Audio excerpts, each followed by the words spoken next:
Welcome to the Ashlee After Show. I'm joined by my good friend Brian Malarkey, also known as Malark. Malarkey. They just called me Malarkey. They took away my first name on the show, Really? so I'm now in the Madonna, the whole idea of just Cher, Beyonce, Malarkey. Malarkey.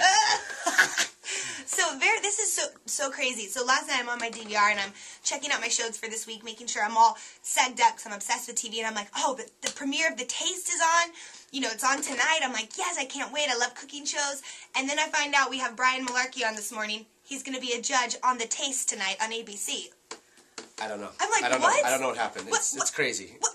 ABC, you know, I was like, Bravo, what? Top Chef, what? Network TV, yeah! No doubt. And what I can't believe is that they called you. I know. How did that happen? They were looking for somebody to kind of round out the team. Yeah. And, so what were they looking for that you had? I think I'm West Coast. I'm just West Coast happy. I'm West Coast cool. Who are the other judges? So you have Nigella Lawson, who's like, you know, the other princess of England. You know, she has sold millions in cookbooks. She has her own line of this and that. And she does her cooking shows, and she's been on the Food Network. Huge national treasure in England. Then you have Ludo, the mad Frenchman, who's, even though he's been here for like 20 years, still can't speak English. So sorry, Ludo, but you can't. He's the one that yells and screams and does that whole Frenchy thing. Right. And then you got Bourdain, Mr. Cool, the coolest man in the world, right? Yeah. You know, like he's cowboy boots and tall, and he travels the world and he eats the food. And, you know, and he's New York, hangs out with the best chefs in the world, Eric Rapar. You know, he just hangs out. He's the man, right? Yeah. And then so like who represents the West Coast? Yeah. Yeah. The West is in the house. And when you audition, what did the audition entail? Well, they can't tell you much about the show. Yeah. So essentially, they tell you who's on the show because there's all the secretive, you know, hey, if we don't take you, we don't want you telling people about the show. Yeah.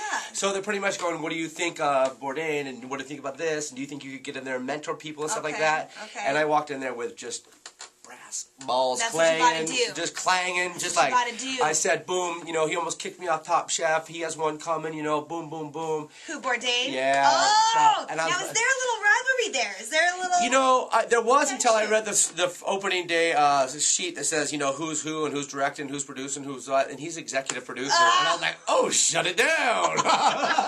But then after like the first take, I was like, let it loose, because they can't stop us now. Yeah. So it was pretty wild. But now, Offset, are you in Bourdain? Cool. You know, actually, this is part of the celebrity thing, and I'm still getting used to. Is I have my own trailer. Oh, you know, my own stylist, baller. makeup, and stuff like that. But my trailer is right next to Bourdain's. Wow. I was in between Nigella and Bourdain's, and our trailers were all kind of in a circle, and it was kind of like a picnic camp. Okay. And so essentially, we'd all hang out and have beers and relax after work. Yeah. After eating all day. It's yeah. exhausting. Yeah, it sounds like a tough job. So you guys are cool. No, you know, the other day, you know, Ludo and I can high five each other, give Nigella kisses on both cheeks because she's European-ish English.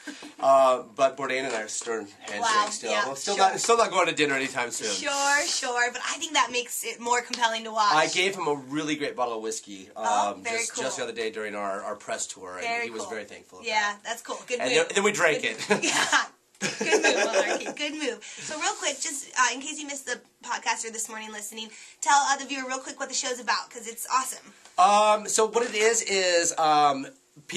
in order to fill our teams of 4, we have to taste all. We each get a team of 4, but you never know if you want to pull the trigger early. So you're tasting food, going, "Gosh, that's kind of good, but is there going to be something better coming up?" Because I gotta, my team's got to win. That's the whole idea behind this. And you're picking the and team. You're picking, and you're like red light, green light, you know, and hidden, and then. Who picked the person? You know, do we all pick the same person? Then we have to argue to get the person on our team. Oh, I love it. Once we get it down to our own team of 4, then we have to get into the kitchen to do different challenges, and then we mentor. And there's like a guest chef. We mentor. We're like going, all right, I think you got to do this. You got to do this. You know, do that. We can't pick up a knife. We can't do anything. I can run around and grab product, but I can't pick up a knife. And I'm like going, oh my gosh, you know, I can shake the saute pan if I see something burning or something. Sure. But we're kind of giving them our own influence, and then we try to win the mentor round.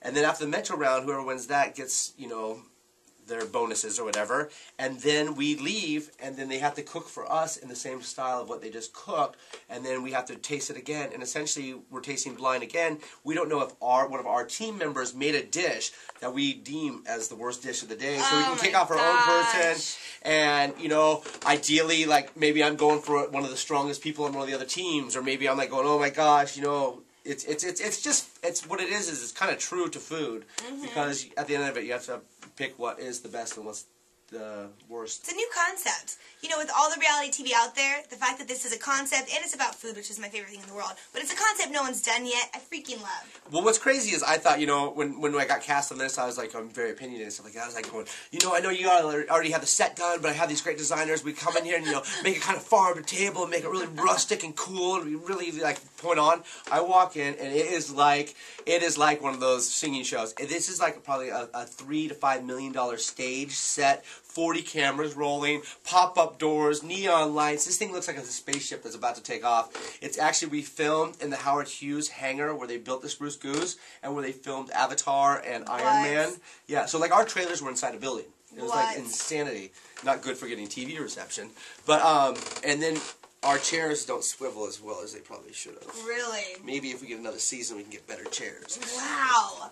Wow. So interesting. Well, make sure to tune in. I love it. The Taste tonight on ABC. What time, 8? 8 to 10. 2-hour season premiere tonight. Dude, season pass that ish. Okay, if you like food and yeah, season pass it. You're gonna be scoring. I mean, I season passed it before I even knew Malarkey's on. Now that Malarkey's on, are you kidding? Can't wait. Malarkey. So, Malarkey. Brian who? Brian what? So good to see you always. Thank you, thank you. You're the best. All right, have a great day, P1s. We'll catch you tomorrow.